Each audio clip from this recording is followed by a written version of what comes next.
প্ৰধানমন্ত্ৰী নৰেন্দ্ৰ মোদীৰ ইটোৰ পিছত সিটো উপহাৰ অসমলৈ আৰু নৱবৰ্ষৰ আৰম্ভণিতে আন এক বৃহৎ উপহাৰ অসমলৈ বহু প্ৰত্যাশিত এলিভেটেড কৰিডৰ অহা 17 জানুৱাৰীত শিলান্যাস কৰিব দেশৰ প্ৰধানমন্ত্ৰী নৰেন্দ্ৰ মোদীয়ে আৰু স্থানীয় বিধায়ক তথা কৃষিমন্ত্ৰী অতুল বৰাৰ পৰা জানিব বিচাৰিম যিহেতু নৰেন্দ্ৰ মোদীয়ে অহা 17 জানুৱাৰীত শিলান্যাস কৰিব এলিভেটেড কৰিডৰ গতিকে প্ৰধানমন্ত্ৰী আন এক উপহাৰ প্ৰথম জানুৱাৰী প্ৰথম ভাগতে নৱবৰ্ষৰ প্ৰথমতে হয় ইতিমধ্যে মাননীয় মুখ্যমন্ত্ৰীয়ে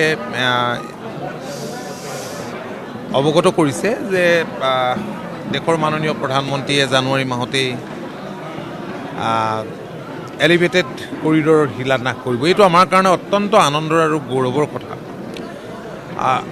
মূলতঃ কাজিৰঙাৰ যি বন্যপ্ৰাণী সুৰক্ষাৰ স্বাৰ্থতেই ইমান এটা ডাঙৰ সিদ্ধান্ত, য'ত হাজাৰ হাজাৰ কোটি টকাৰ প্ৰয়োজন হ'ব, এই কামটো কৰিবলৈ দেশৰ প্ৰধানমন্ত্ৰী ডাঙৰীয়া আগবাঢ়িছে। আৰু আপোনালোকে জানে যে মাননীয় প্ৰধানমন্ত্ৰী নৰেন্দ্ৰ মোদী ডাঙৰীয়া কাজিৰঙাত আহি থাকি যোৱাৰ পাছত এনিশা কটাই কাজিৰঙাৰ ভিতৰলৈকে যোৱাৰ পাছত কাজিৰঙাত পৰিদৰ্শন কৰাৰ পাছত ইয়াত টুৰিষ্টৰ সংখ্যা পৰ্যটকৰ সংখ্যা বহু পৰিমাণে বৃদ্ধি পাইছে।